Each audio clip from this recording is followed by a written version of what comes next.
Welcome to another lecture in operating systems. Uh, in today's lecture, we are going to be looking at memory management. So, in the previous weeks, we have looked at sort of what are sort of the basic components of an operating system, or what makes up an operating system, and some of the key parts of the operating system, such as processes and scheduling. And in that, we were always sort of mentioning that things are moving to the memory, moving back from the memory, and there's always a relationship with memory whenever there's something that is being computed in a computer through an operating system.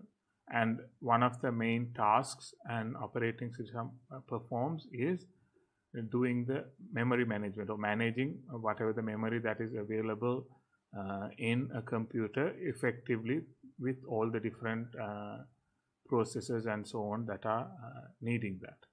So we are going to focus on that part of the operating system today.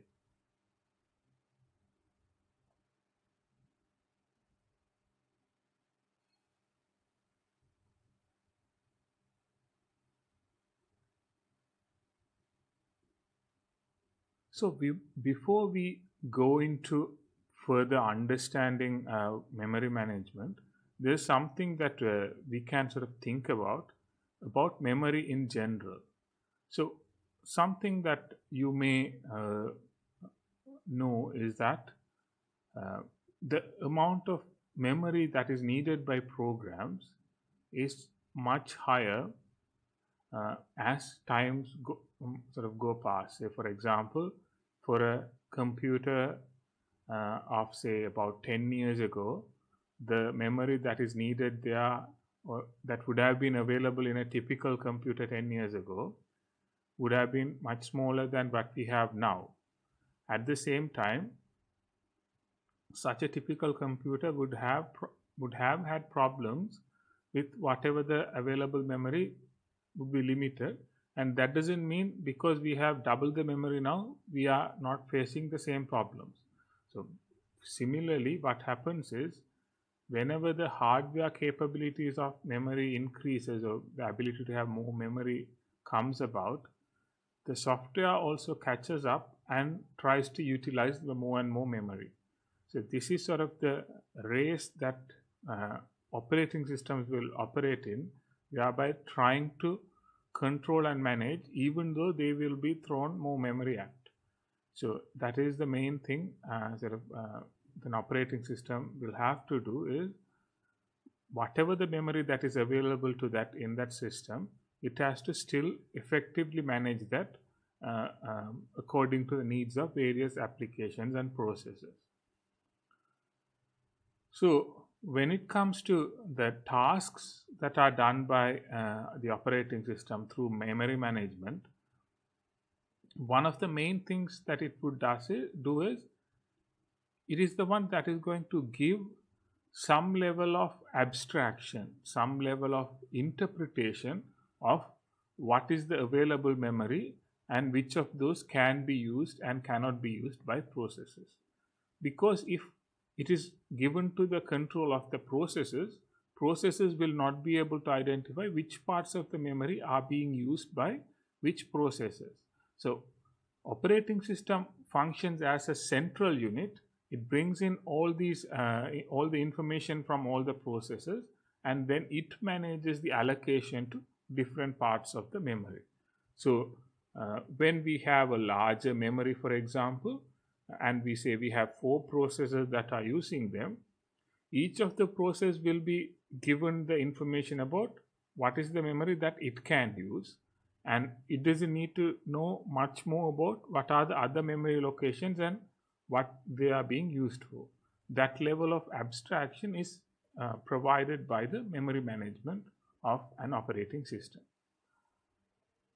And the other thing it will do is, with it being a shared resource, with memory being a shared resource, operating system will have to manage that among all the processes that need that shared resource, but in an effective manner, so that it doesn't become an overhead, or it doesn't become a point that is slowing down the computing. So it has to effectively allocate the memory, but it also has to take into consideration how it can be shared equally or shared as per needs by the various processes that are available there. And one of the other things that we'll discuss a bit later is about how the concept of virtual memory is brought in addition to physical memory, to complement the available or usable amount of memory that is needed for programs. So for example, a lot of the programs that we may be using these days may sometimes need a lot more memory than what can be available as a physical memory. Say, when we say physical memory, the physical chips of the RAM can hold some information, and there is a limitation for that. But we may sometimes want to run a program that is much larger than that, so we may not be able to load the whole program into the memory itself. So in that case, we may want to extend that into what is called a virtual memory, which is like partly storing that in the hard drive or the secondary memory and utilizing that.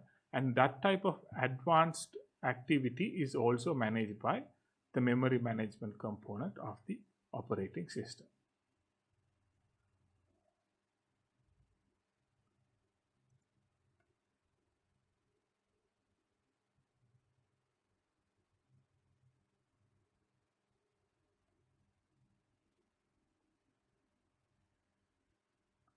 And another thing that is afforded by the memory management of operating systems is they define or they utilize the notion of memory hierarchy, or hierarchically organizing various types of memories and then using a combination of them for effective usage of these memory locations.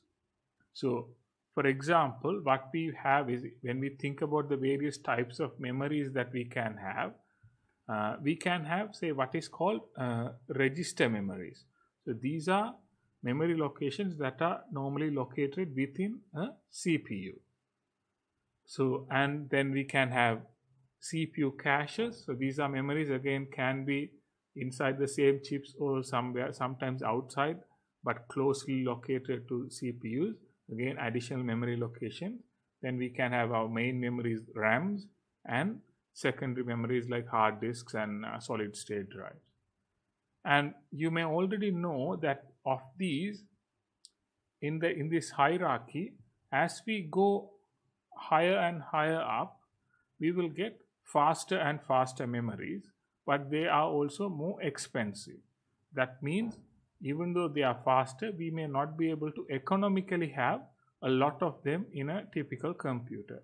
So we will organize all these memories in this hierarchical form of having smaller amount of faster memories and a lot of slower memory, and effectively moving data across these different layers, which will be done by the operating system, or which will be managed by the operating system. And the processors will always have access to data in a much faster manner than if they are to access directly from the secondary storages. So that aspect of memory management is also an important part an operating system has to do. And all these things that are done by the operating system, all these tasks about memory management that is done by the operating system, is what we would call as the component, the memory manager. So the memory manager is the component or the part of the operating system that is going to do this task.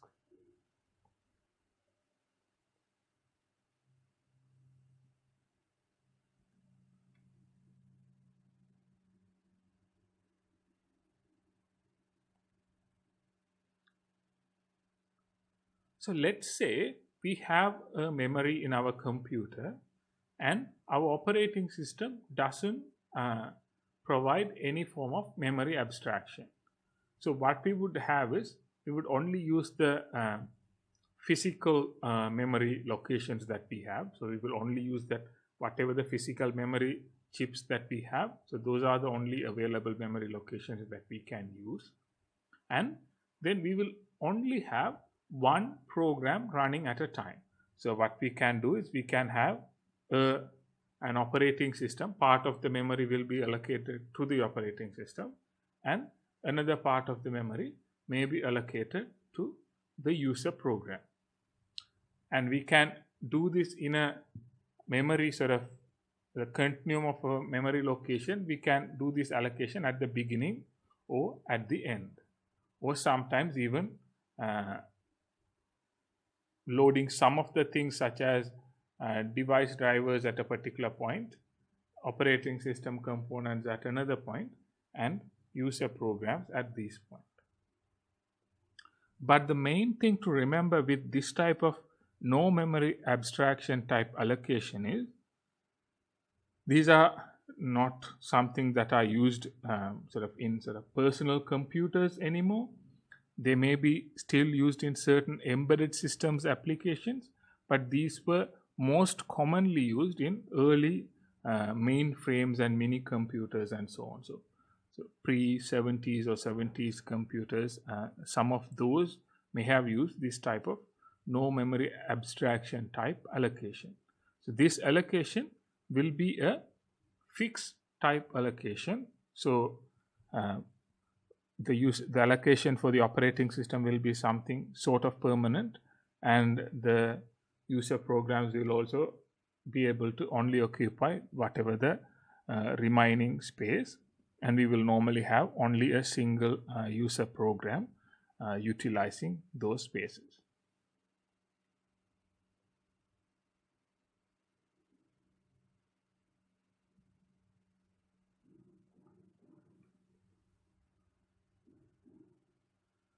But when we think about using sort of a no abstraction approach, so with the no abstraction approach, the main sort of disadvantage, especially when we consider the type of computing that we do, we cannot just run one process at a time. We would want to use multiple processes at a particular point in time. So what we would do is we would have to have a different type of memory abstraction to do memory allocation. So what we can do is we can split the memory that is available. So if we have a memory location that is available to us, we can divide that into a number of pieces or divide them in a particular unit of writable sort of spaces. Then we can allocate them selectively to different processes. So each process can be given a memory allocation from that larger available memory. And to do that, we will introduce the concept of what is called a memory address space. So what we would do is we would take, for example, an available memory space, and we will say there are 1000 memory locations here. So if there are 1000 memory locations, then we will split that into that number of units, and then we can address, or like we can point to that particular location and read and write data from there. So with that, we can allocate a particular part of the memory to a particular process, and with that we will be able to satisfy the need of one protection. That is, if this is the memory allocated to this process, we wouldn't want that process accessing any information that belongs to another process. Say for example, a process that is running some activity should not be normally able to access information that is part of another process. And another thing that we will be able to do by this is what is called relocation.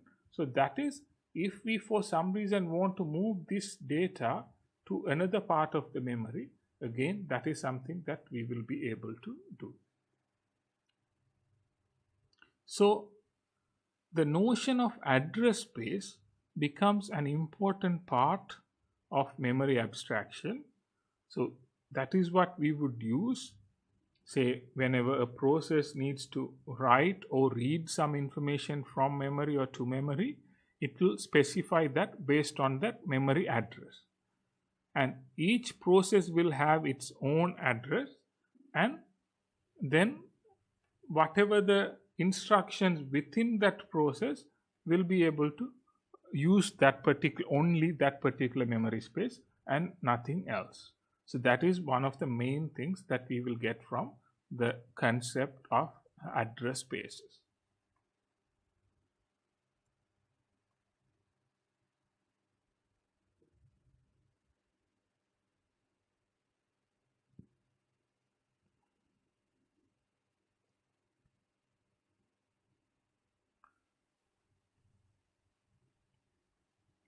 So when we use the concept of address spaces, what happens is, say if we have a large memory space that is available to us, say if we have a large memory space that is available to us, we may load our program at any point in that memory location. So within the memory location or the available memory locations, our program could be loaded anywhere.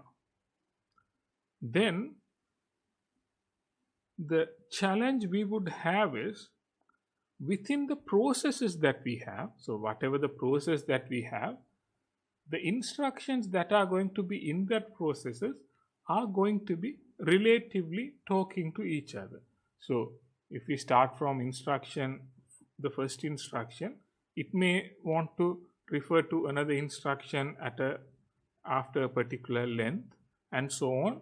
So within the process itself, the reference points may be relative to only that particular process, because it would know where it is located in the memory. Because like say, if we have a larger memory space, for example, we can allocate a particular process, for example, here or here. Say if we allocate it here at the beginning, the starting address would be 0, and say if we allocate here, the starting address is 1000.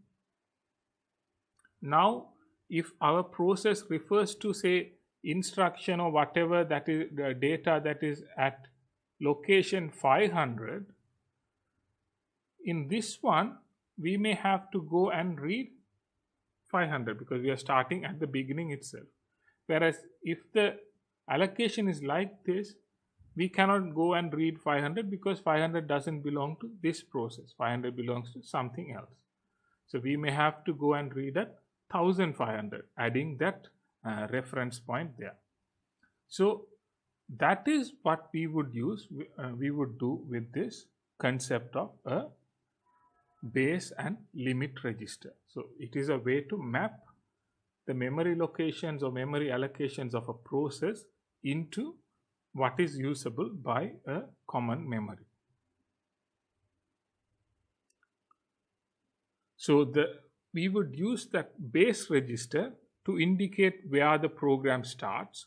So that is the one that we would say, like for example, the program starts at whatever 500 or 1500 or whatever, at which point of the memory it was loaded into.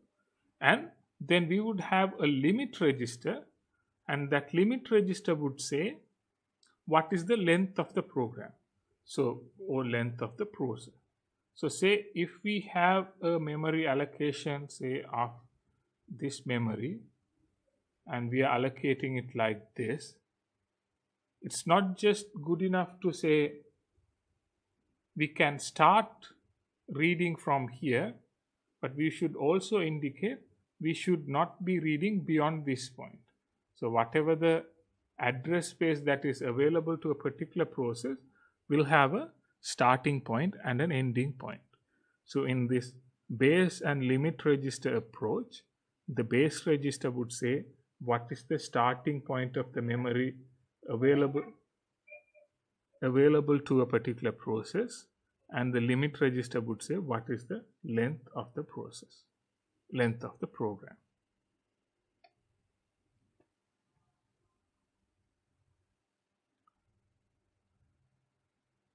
So, are there any questions on things we have discussed so far?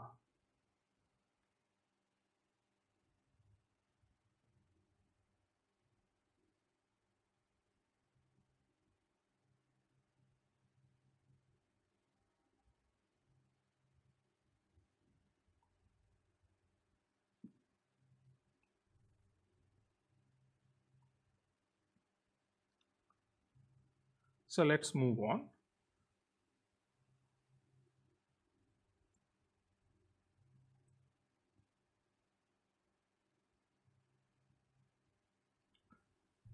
Then, so now we know we have this memory that is available to us. We can split that memory into these address spaces, so we can go read and write at any part of the memory. Then we are allocating this part of the memory to a particular process, and that will be decided by the length that is needed for that particular process. And we will set that by setting a base value and a limit value to indicate where the thing starts and where it ends. So, what is the length that is being occupied by a particular process. So, by that, with those, we can use the memory and allocate memory spaces to different processes. So, now another problem that we will come about when we are using this multi-programming approach by running multiple processes at the same time is that the memory space that is needed for us to have the processes, have all the processes that are currently active, may be higher than what is physically available to us. Say if we have 2 GB RAM, for example, and if we are running about 10 different programs, sometimes 3 of those programs will be enough to occupy all those memory locations. So, in that case, we may have to do certain things to manage that effectively so that that memory space can be used by more than that number of processes. To do that, we use an approach called swapping. Swapping is basically we take something from the memory and temporarily put it in a part of the memory, part of the secondary storage or the hard drive, and then we take it back when it is needed. Say, for example, if we take, say, we have a part of the memory allocated for the operating system, and that will always stay there because the operating system is always going to continue to run in that system. But then we can do other allocations to other processes, like say we allocate some memory to process A. Then we continue to allocate to a number of other processes like B and C. But at which point, for example, A may be stopping. So if you think about the process states of being blocked, so now process A may be blocked for certain reason, so it's no longer running. So if it is no longer running, it is advisable, so we don't have to have it in the memory any longer.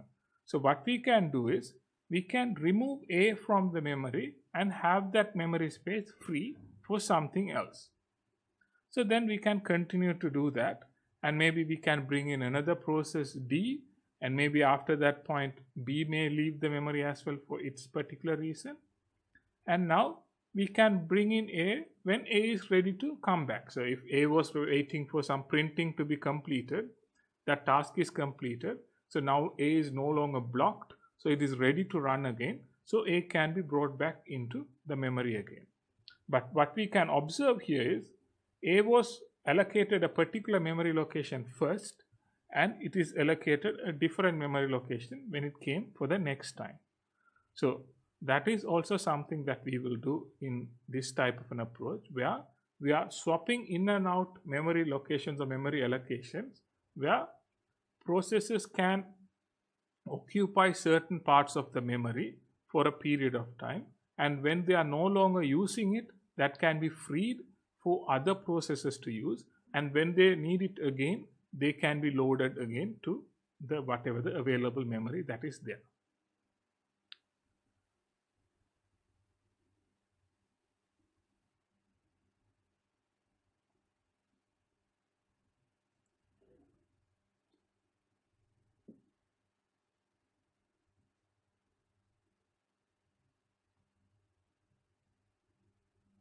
So, with the approach of allocating that we have discussed so far, we can identify a number of problems.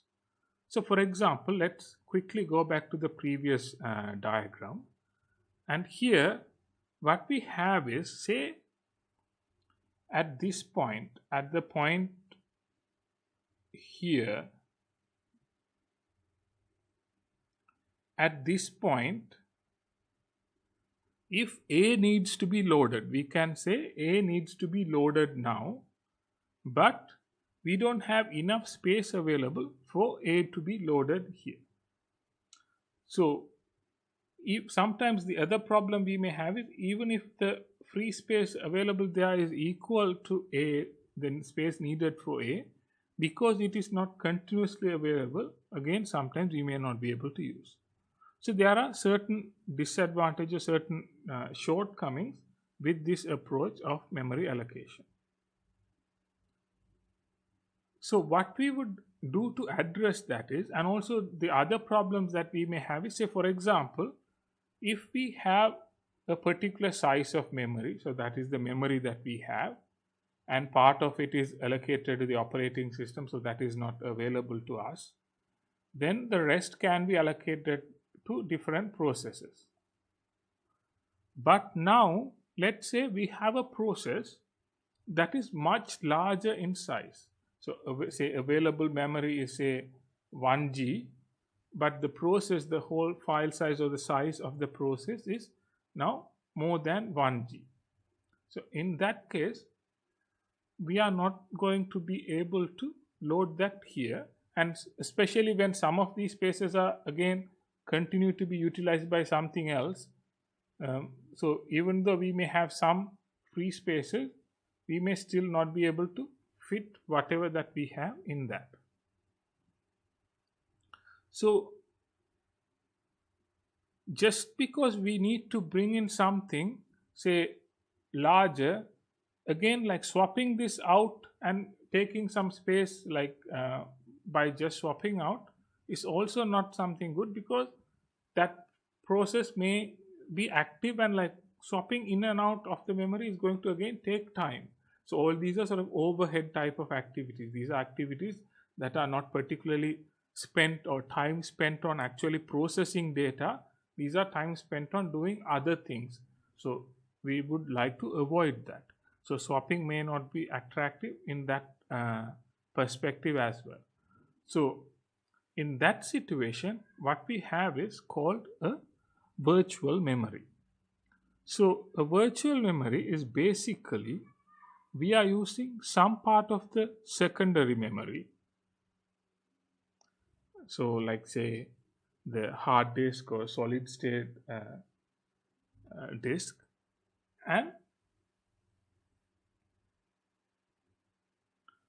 and we may be able to store some of these processes or parts of these processes there, parts of the processes here, and we can manage it sort of in that sort of a combination. So for example, what we can do is, say if we have a process like, so this is the process that we want to load, so and this is the space that is available to us. So what we can do is, we can load this part of the process into the memory, and we can leave this part in the hard drive or part of the hard drive that we allocate as secondary memory, virtual memory. So part of the secondary memory will be used as virtual memory.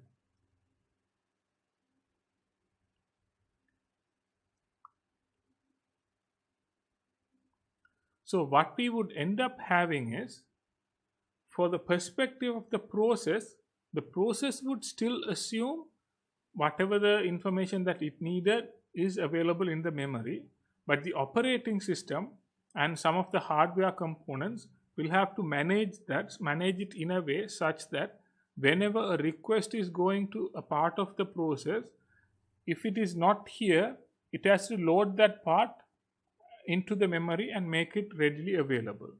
So what we would have is, we would have a combination, or like a two-part memory that is available to us.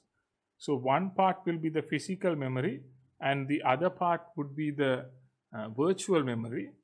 So we will have some information in the physical memory, and the rest of the information will be in the virtual memory. But when the process needs access to that, this thing has to be transferred to the physical memory. So it will allow us to load chunks of the process rather than loading the full process into the physical memory.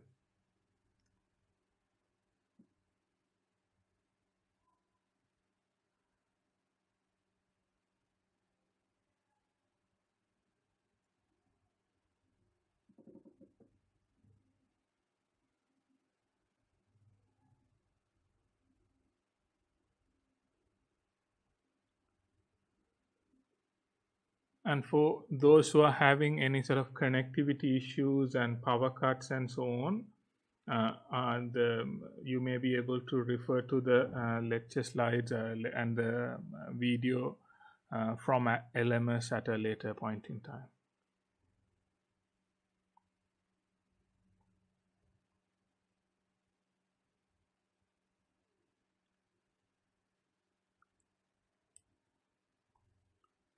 So now when we have this concept of a virtual memory, so what we have is we are assuming, or we are giving the impression to the process that it can load a lot of information. So the process will have to think everything is in the memory, but in reality everything is not in the memory. So to manage that difference, we would also have the concept of a virtual address. So instead of only pointing to the physical address of the memory, the process is now going to talk about this virtual address where it has loaded everything into the memory. So the process is thinking everything is available in the memory in a particular memory allocation, and it is going to do request and so on based on that. But then the operating system will have to translate that and see whether it is available in the main memory and give access to that. If it is not available in the main memory, then it has to go and get that from the virtual memory. So what we would have is, we would say we would have a main memory, we would have a virtual memory. So the process is going to use the address based on the virtual memory. So virtual address, and say only this part of the address or this part of that process is actually loaded and available in the main memory. So now if a memory request comes from the process to this part, then the operating system can translate that into this part and use. If the request comes to this part of the memory, it is not available in the main memory. So now it has to be loaded there, and then it can be accessed from there. So this part of address translation from a virtual address to a physical address is something that will have to be done by the operating system, and it will also have to use certain hardware components to be able to do that, to map to the physical address that is available there.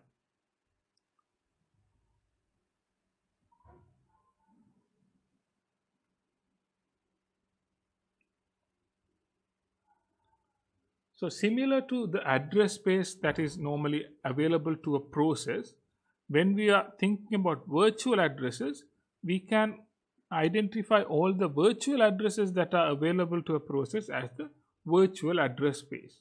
So these two are going to be very, very different from one another. And that is how the address translation would be working.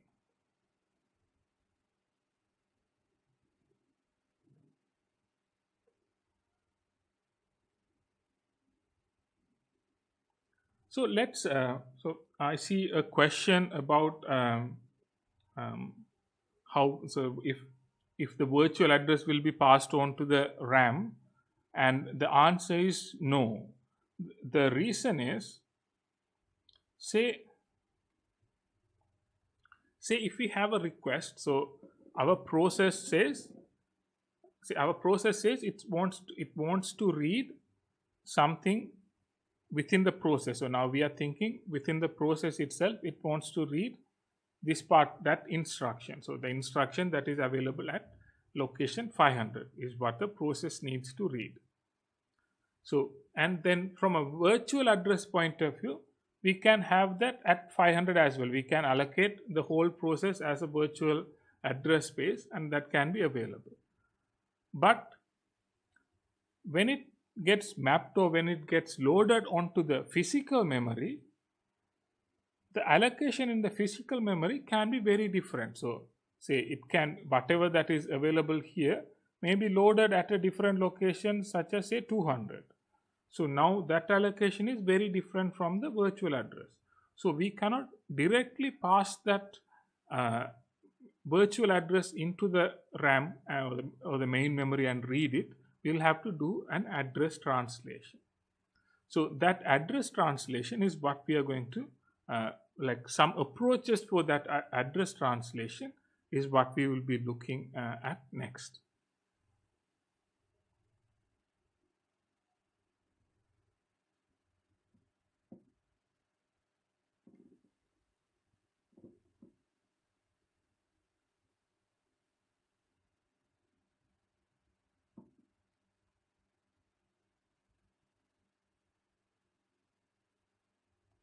So what we see here is, say we have a physical memory. So we have a physical memory that is available there. Then with the physical memory, the hardware will have to identify where the where each of the allocations or each of the processes are getting allocations. And one of the approaches that we would use is what is called a fixed partition. So with fixed partition, what we would do is we would split this available physical memory in a fixed length allocation. So each of the unit of allocation will be same across. So then what we would do is, whatever the virtual address that we have, we would use that as the offset or use that as the length of memory, and then we would use that in conjunction with the base register, which would point to the starting of the allocation, and we would allocate it like that. So in sort of considering various types of allocation, this is one of the simplest ways to do it. It is much similar to what we sort of previously looked at when we were allocating sort of the main memory to different parts. It is the same thing. The only difference is now we are using a virtual address. The problem with this approach is, the problem with using something like this is, say if we have set a partition size of something, we will always going to end up with some empty space that is not used by a process, because not every process is going to utilize all the space of a fixed partition. So there may be some empty spaces. But then another problem that we may have is, we may also not be able to find a suitable partition size. Say for example, we have let's say just for an example, we have 10 megabytes of space that is available to us. So we can split 10 megabytes into either 10 1 megabyte units, or 5 2 megabyte units, or 4 2.5 megabytes units. So likewise, we can split that into a number of different sizes of partitions. So now the question is, what is best?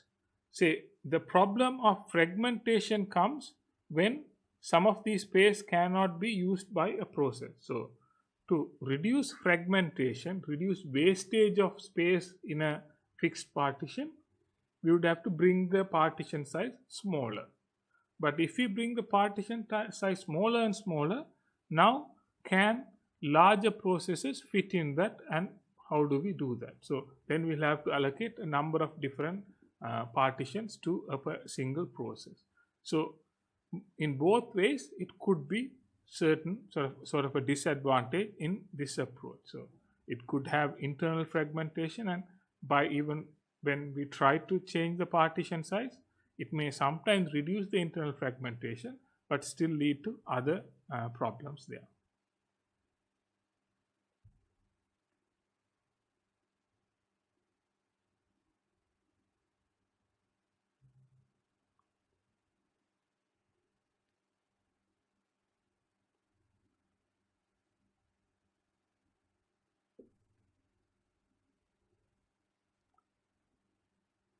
Then we can use another alternative approach here, where we are using a variable partition size. So now the partition size is no longer fixed. Different partitions can be of different size as they needed. But so we will use that by saying using the virtual address will be there coming from the process, but we will use that in a combination with a base register and a limit register. So what we would do is we would check with the limit register to see if it is within the allocated space, and then base register. So it is again similar to how we did allocation previously. So the main advantage here is we will not have any internal fragmentation because we can allocate only what is needed there. But then we can still have the problem of external fragmentation, because say if this space is freely available but the process needs more than that amount of space, because again with this approach of allocation we can still allocate memory as a single continuous unit. We are still allocating memory as a single continuous unit. So because of that reason, we will still not be able to use that space if that is small. So again, we will still have some unused wasted space, which we will call as external fragmentation.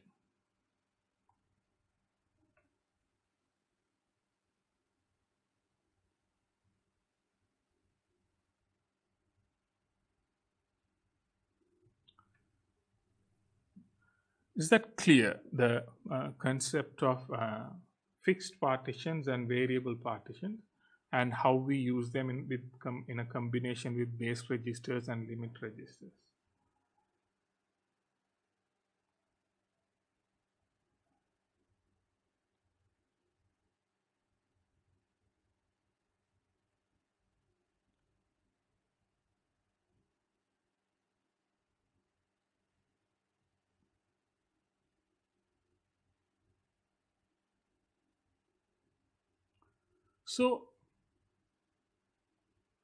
So far the problem that we had was even though with those two approaches, we were still trying to allocate everything into the same as a sort of a single continuous unit, because we only had a base register or a base register and a fixed size, or a base register and a limit register.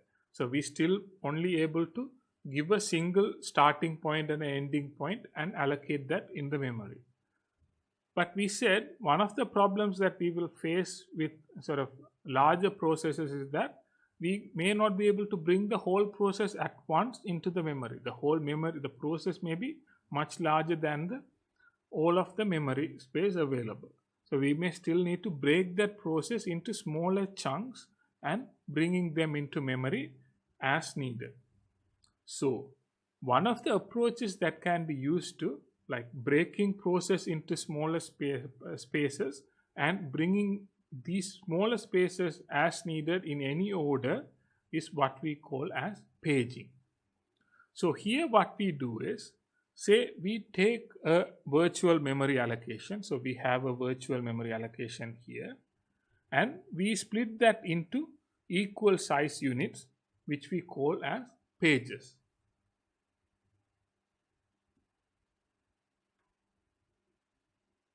So with each page, then from the physical memory side, what we would have is, we would again split the physical memory also into the same size units, which we call as page frames. So we will divide the virtual memory into pages and the physical memory into page frames that are matching the same size. And now what we can do is we can use some form of mapping to say which page is actually loaded into which page frame. So now what the option we have is we take some of the virtual memory or some of the parts of the process and load that into the main memory whenever it is needed, and we can also load them in any order. So wherever a space is available, a page frame is freely available, we can go and load it in there. So we will use another thing called a page table to keep track of this. So we will have a list of pages and we will have a track of which of these pages are available in a page frame, and then use that information to manage what is going back and forth. So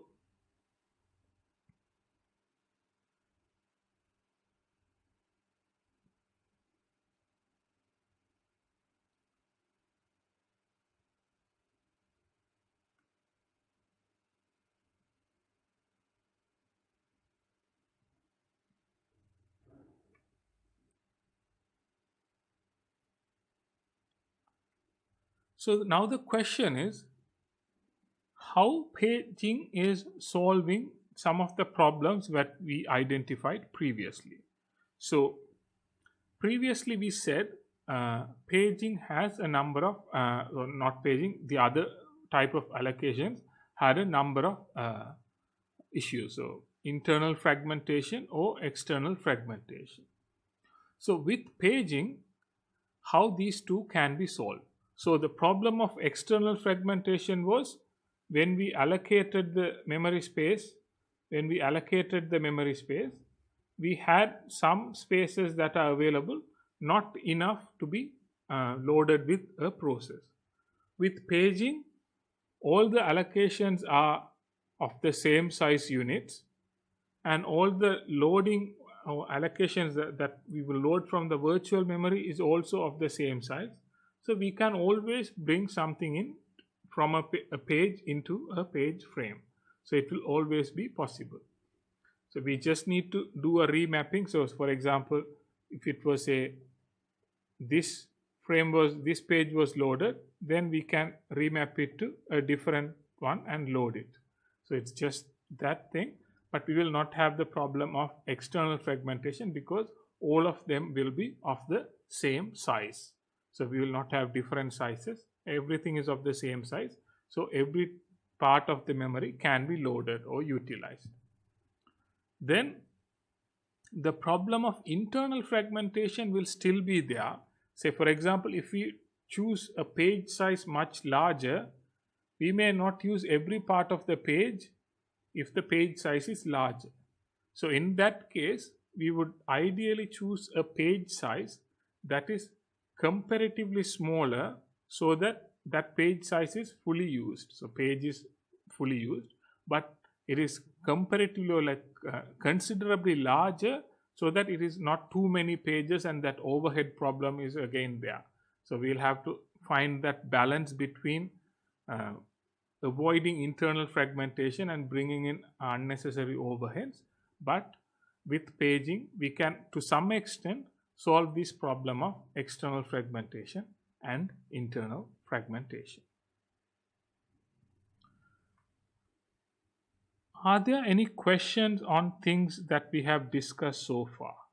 So the various memory allocations approaches, fixed partitions, variable size partitions, and paging.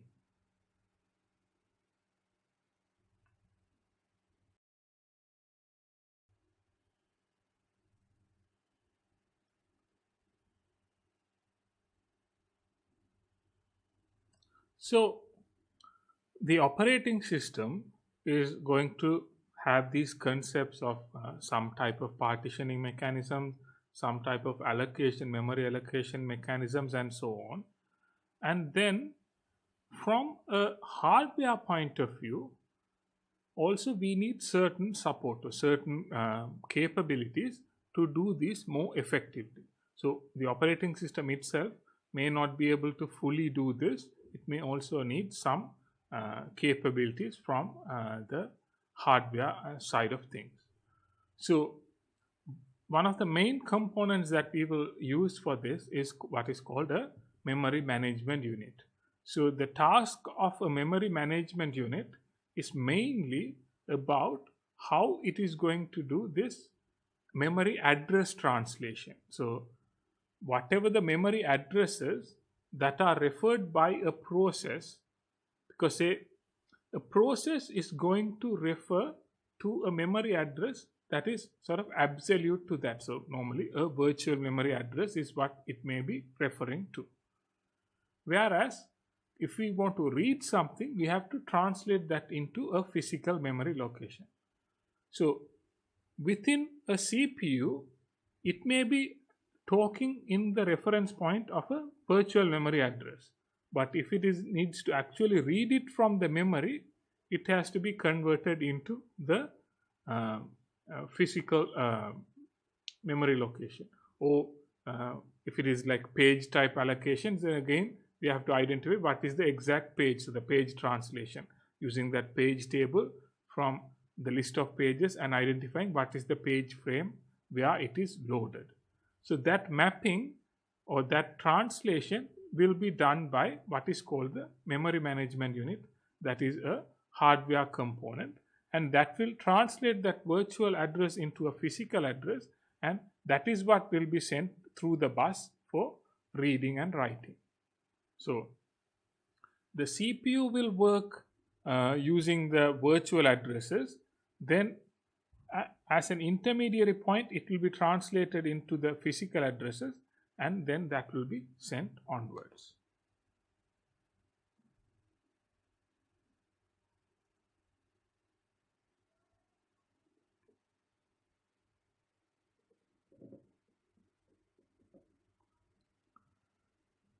So here we can see a simpler form of a page address mapping. So what we have here is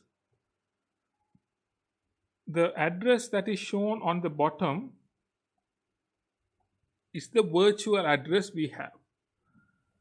And of that virtual address, we would normally divide that into two parts. So normally we will divide that into two parts, and the first part will normally be used as the reference point to the page, and the second part will be used as an offset, and that will be regardless of the page. So that is the offset within the page, for example. So now the request, the virtual address request, will come with the virtual page ID that is there. Then we will go to the page table, and at the page table we will check if there is an entry for that.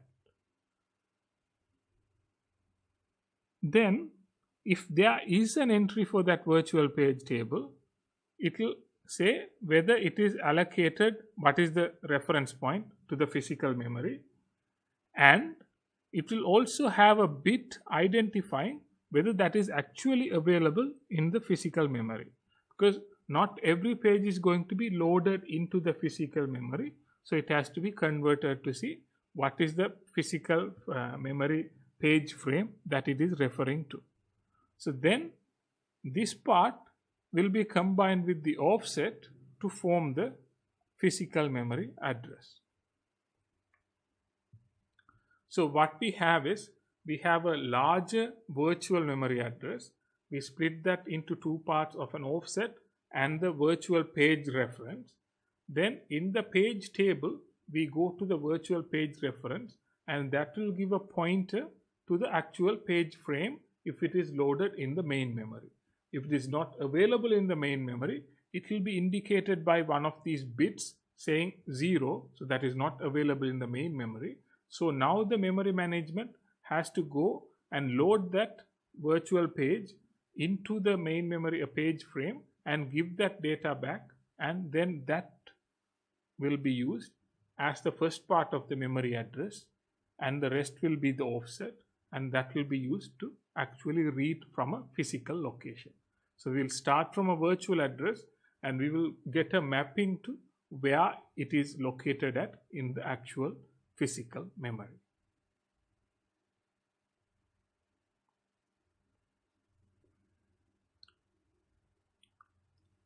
Then within the page table itself, so the main key part is the page frame. So it normally can be of any length, but sort of a common size is using 32 bits for each entry. So the first part it has to have is the page frame number. So it has to point to a particular page frame. So that is the main thing that we need to have. And the second main thing that we need to have is to say whether it is present or absent in the actual physical memory. So if it is there in the physical memory, we will have a 1. And if it is not in the physical memory, we'll have to have a 0. And if it is a 0, we'll have to go and load that page into a particular frame and get that page frame number back if we have to read that. Then in addition to this, we can have a number of other bits and things like protection, modification, reference and caching bits to indicate further things that can be done. Say for example, we can indicate whether the page can be read or written or executed, so that type of access capabilities, or to say if a page has been modified or so on. So we can have some other information, but the main two parts are this absent present bit and the page frame number.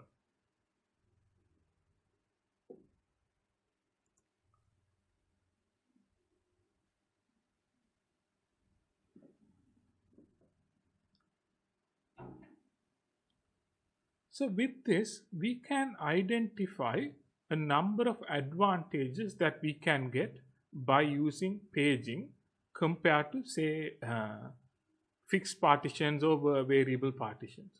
So first one is it is easy to allocate because memory is located or allocated in sort of this fixed length chunks. So there's not a lot of complicated computations to decide whether something can be allocated or not. If there is a free memory frame, that means we can load a page into that. So every page frame is the same size, every page is the same size. So we can always allocate and deallocate as we need it. So, and external fragmentation problem is no longer there because every size is the same. So every space can be utilized. So again, there's no external allocation problem. And the other advantage we would have is we can easily swap out chunks of the program. So even when we have a larger program, we can split that program into smaller pieces and we can swap out different parts of the program as we need it and when we need it. So we can bring in and take it out, and that can be conveniently managed in a much more efficient manner here. So instead of having this block allocation and swapping out and in, here swapping in and out and in could be much more efficient as well.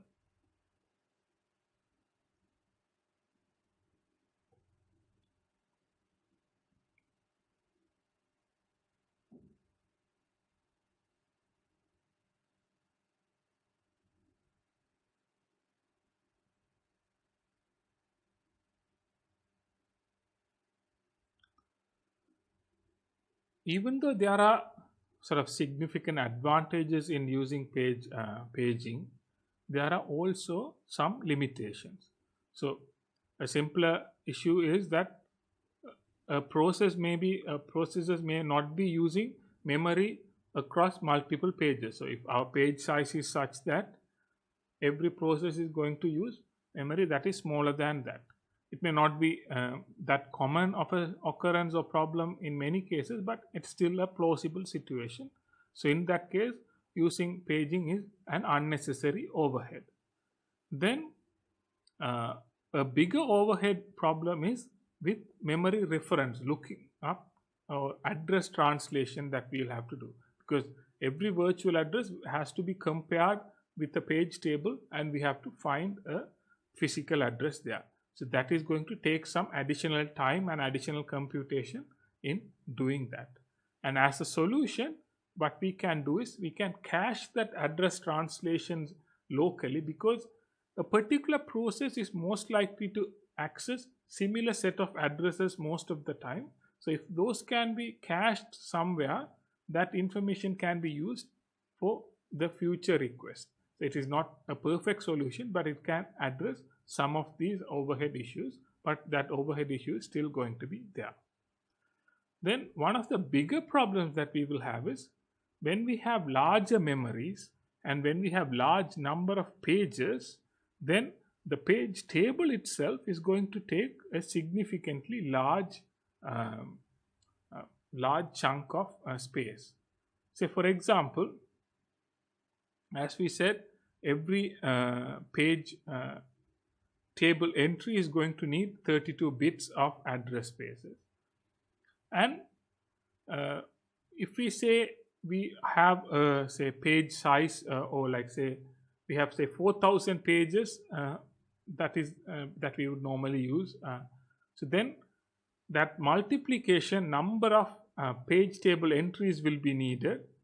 So then that in itself is going to need a significantly larger page table for that particular allocation. So, and each process is going to have its own page table, because each process will have its own virtual memory allocation. So each of the process can have its own page table.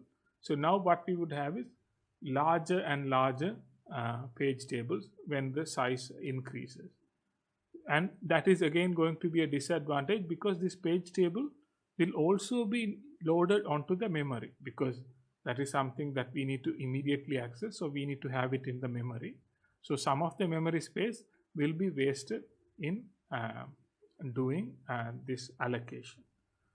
So a simpler solution that we may try to do to manage this is what is called a two-level page table. So again, instead of having a single entry of that numbers, we will have say a hierarchical page table, something like say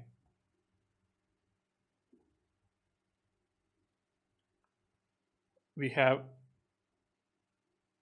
page tables pointing like this, and say the first few bits will be pointing here and next few bits will be pointing there, and then they will be pointing to the physical address. So now instead of having one larger entry, we are splitting that into two smaller entries. So again, these are some approaches that we can take, but in terms of page allocations or page using paging, sort of main disadvantages are the overhead that will be there, and the size of the page table, so the memory space needed for the page tables.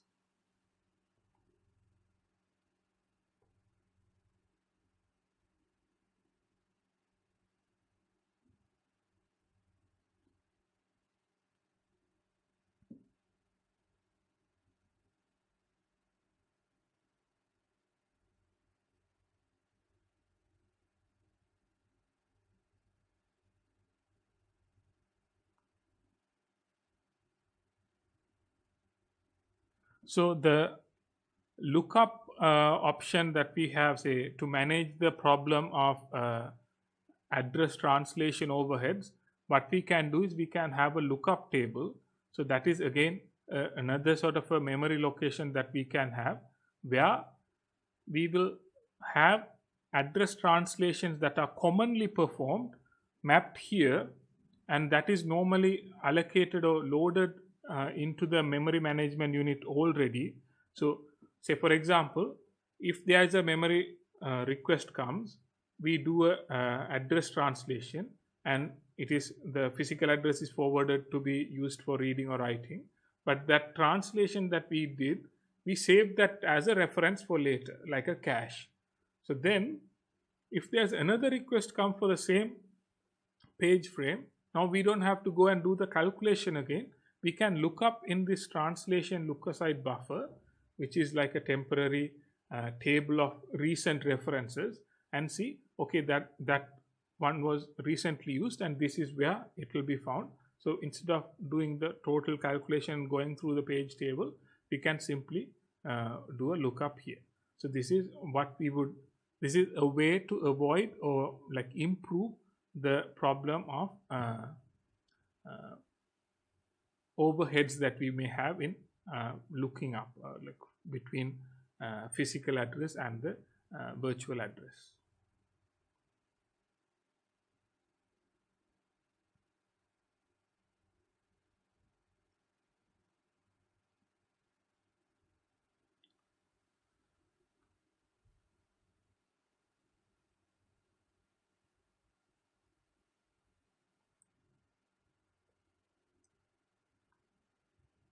So another approach that we can take is what is called multi-level page tables. So what we would identify is, if we use a single level page table, the sizes can grow larger and larger. So say if we have say 4,000 pages,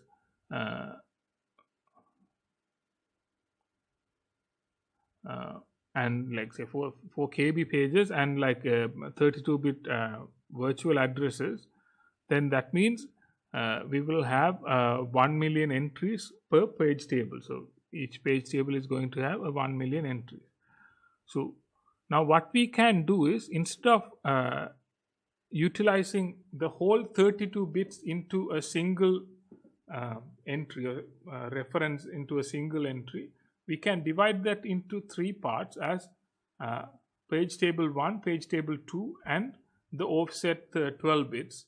So now what we can have is a 10-bit table as for the first part, then that can refer to another set of secondary level tables for the next 10 bits, and they can refer, they can be then again combined with the offsets. So now what we will have is significantly smaller. As a combination, the total amount of space that may be needed will be smaller. So again, this is an approach that we can use multi-level page table, is to reduce the total size that is needed or memory space that is needed just to store the page tables.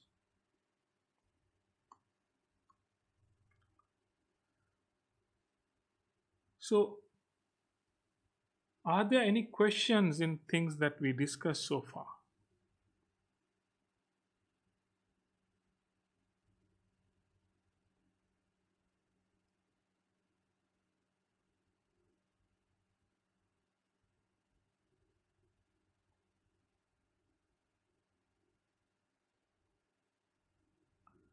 So the next thing that we have to look at is, say now we are able to do these address translations and go and reach and find out a page that is there in the memory. But there are situations where that page may not be available there. So page is no longer readily available in the main memory. So it has to be loaded from the virtual memory and into the main memory page frame. So in that case, we have to make a number of decisions. Say if the memory is already full, if there is a free space, we can load it there. If it is full, then we have to find out what page in the memory can be removed and that can be replaced by the one that we need. So to do this, we have a number of page replacement algorithms, but we are not going to look at any of them in any detail because it's a slightly advanced topic, and these algorithms, in my opinion, knowing the very specifics of these algorithms is not essential at this stage of your course, but the information is already available in the materials that is shared on LMS. So if you are interested, you may be able to refer to those and understand them. But just to understand what these page replacement algorithms are and what are some of those similarities and differences, we will look at one of those algorithms. So one of the simple algorithm that we sort of skipped over is what is called a first in first out algorithm. So that is a simple algorithm. Normally you would do it sort of in many sort of scenarios. So whatever the page that was loaded first will be going out next. So if we need a space, the older one will be removed. But that is not a good approach, because we may remove a page that will be needed next. So we didn't know whether it is a recently used page or not. Just because it is loaded first doesn't mean it is no longer being used. So removing something like that is not ideal. So the second chance algorithm, what it does is, say if a page is being used, if the page is being recently used, then it will be moved to the back of the queue, much similar to the first in first out. It will be in that queue, but if a page is used, it will go to the back of the queue. So because it is recently used, so whatever that is in the top of the queue are things that are not recently used. So we will have, so this is the first loaded page, but if that page is recently used, that will be moved to the back of the queue, and the next one will be the candidate to be removable. So we will do it in that manner to see if a page is recently used, and only remove what are not being recently used. So that is a algorithm that we can use for page replacements. And there are a number of other algorithms that are there. As I mentioned, we are not going to be focusing on that in this course, but that may be of interest to you in different contexts. So just have a bit of an idea when you are going through this material.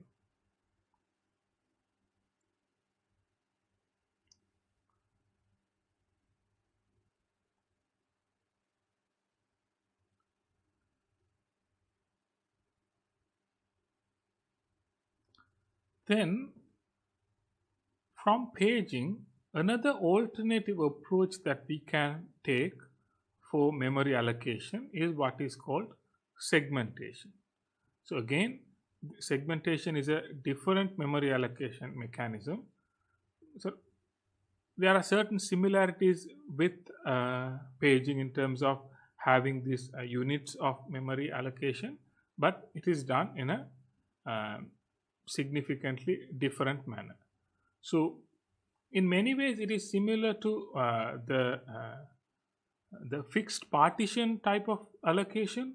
So that allocation is much similar in terms of the fixed partition allocation, but then the main difference is, in fixed partition we only had one partition allocated per process, whereas here we will be able to allocate multiple partitions or multiple segments, as we would call it here, to a particular process, and then we will identify them by a list of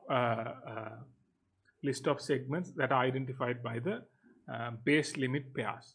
So that the concept of base limit pairs and so on will come from a fixed partition approach, but then with segments we can allocate multiple segments here. So then we'll have to put that in a table similar to a page table where we had mappings for page allocations. Here we do it for segments. So what we see here is, so we have the physical memory here. So the physical memory is here, and we can allocate segments as we please. Then the address that we would have, the virtual address we would have, again would have two parts. One identifying the segment, and the other one is the offset within the segment. Then the segment will be referred with the segment table, where for each entry the segment table will give a limit and a base register. It will give a limit to say what is the limit for that allocation, and a base for that allocation. So then the offset will be compared with the limit. The offset needs to be less than the limit because it has to fit in whatever the limit that is there. So the limit will dictate the length of the allocation. So it would check. If it is greater than that, then that creates a protection fault. Then if it is less than that, then whatever the value will be added to the base value, and that will produce the physical address.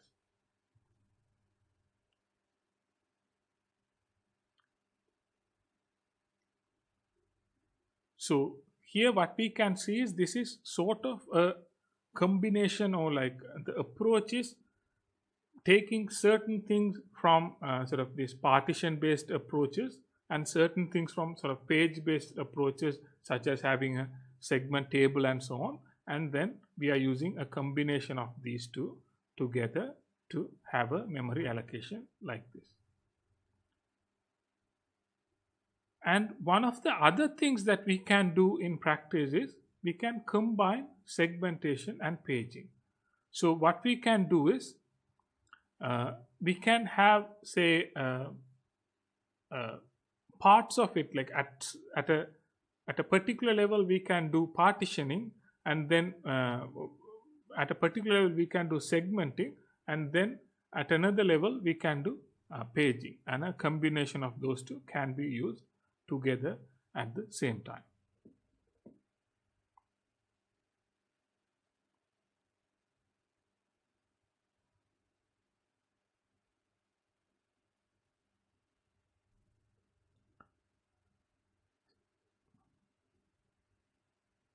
So for example, what we can do is, so here what we see is we first segment things into different segments. So we have our segments, so we segment the memory into different parts, and then within each of the segments we can have page tables to further allocate them into fixed length entries.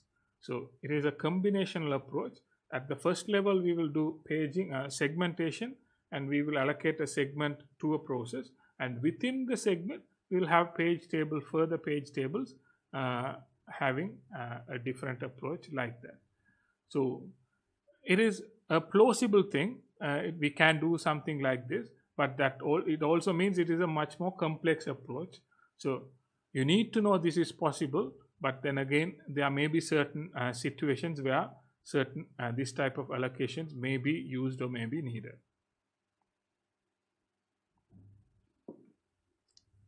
So when we compare the differences between paging and segmentation, for paging it is something that the programmers need to be aware.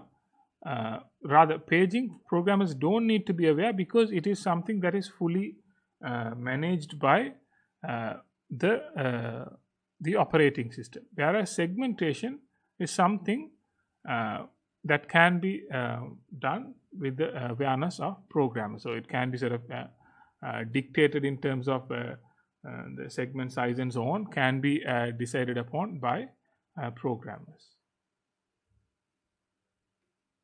Then like it doesn't mean like, so there are a number of differences, such as the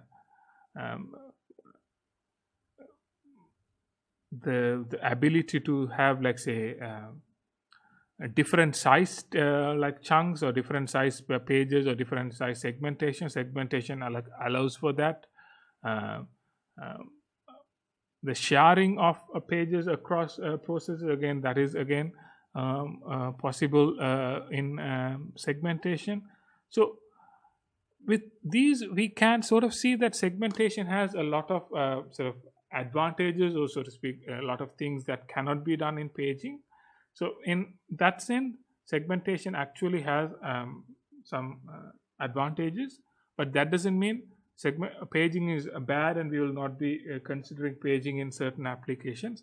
It still may have a valuable or valid use case in certain situations.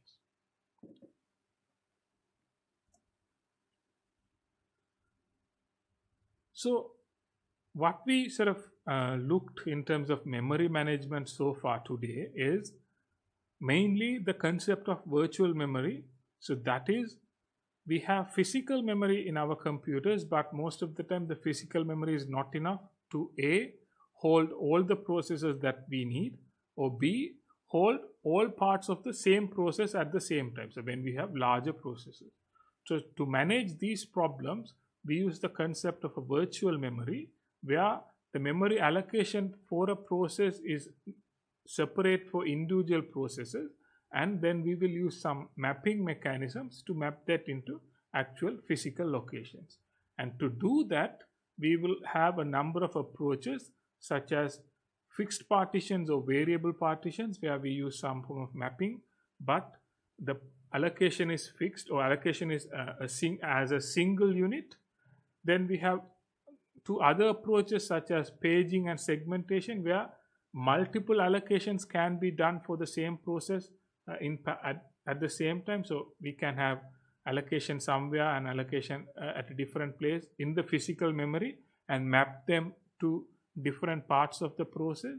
So paging and segmentation, and it is also possible to do a combination of like paging and segmentation if there are advantages in those. So that's all that we will be looking at as part of memory management. Are there any questions on things that we discussed so far?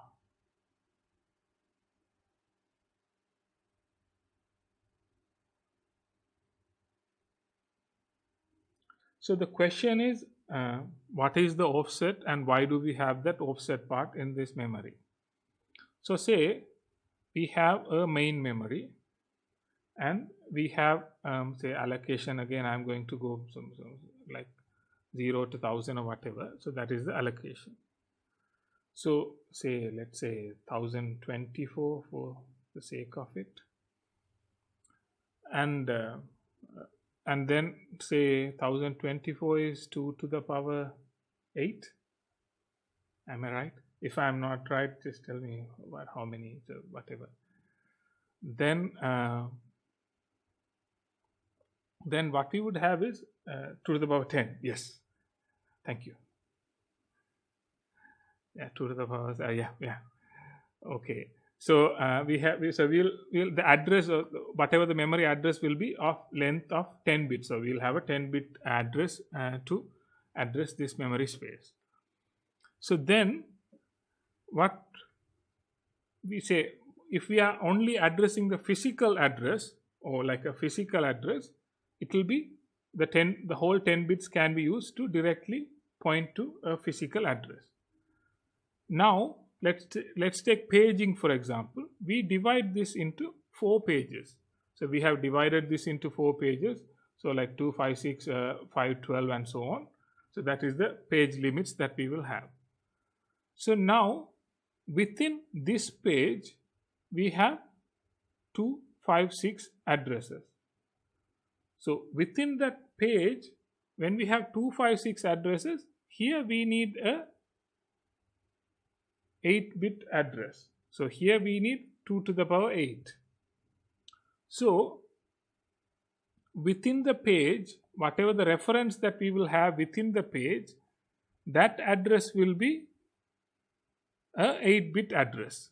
So this is the address that we will have within the page. So this is within the page. But then to identify which page it is, so page 1, 2, rather 0, 1, 2, 3, we will use the rest of the 2 bits to identify which page it is. So page 0 or page 1 or page 2 or page 3. So that is what we would use to identify which page it is. So wherever we load this page, so wherever this page is loaded, whether it is loaded into a page frame, wherever in the memory or whether it is in the virtual memory, the reference within this page, the addresses within this page are always going to be the same 8-bit addresses. So say for example this one is always going to be the same reference point from this one, this within that frame. Within that frame, this is the 4th one, this is the 6th one and so on. So what we would do is we would use that particular part of the address, as the offset. that will be the length of the page, and then the rest of the bits to identify which page it is. So that is the idea of using an offset. Is that explanation clear?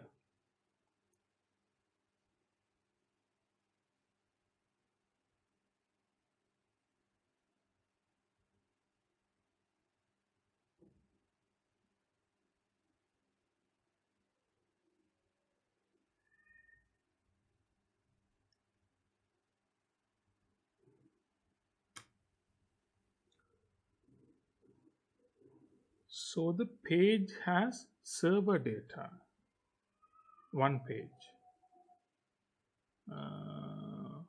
several data. Yes.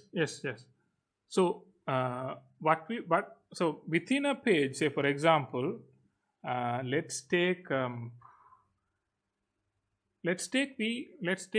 video, for example. We have a video.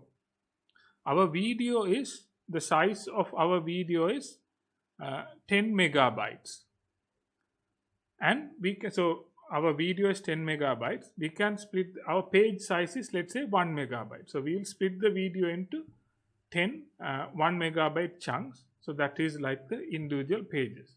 So now when we are playing, we will have to go through each of those chunks of the video and play it. But within each chunk, there is a series of frames of the video that will be played back. So we may start with the first chunk of first page, we'll go to the second page and so on, and we'll move through all the pages. Within each page, again, there's going to be several parts of several points of data. So it is not just a single point of data. It could be a number of things contained within a page. Similarly, in a context of a process, it can have, say, if it is code or executable code or whatever, it can have a number of instructions within a page. And if it is referring to the next page, then the address will be translated to that.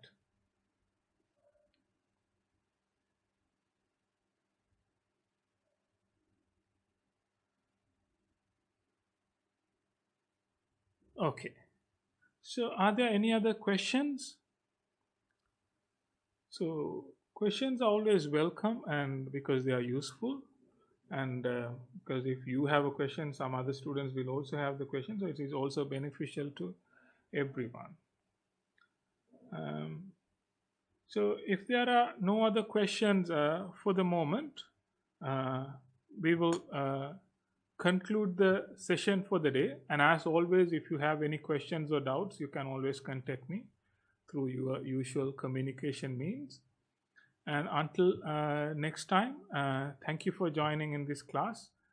You can always get the materials available through LMS, and see you next time around same time. Thanks. Bye.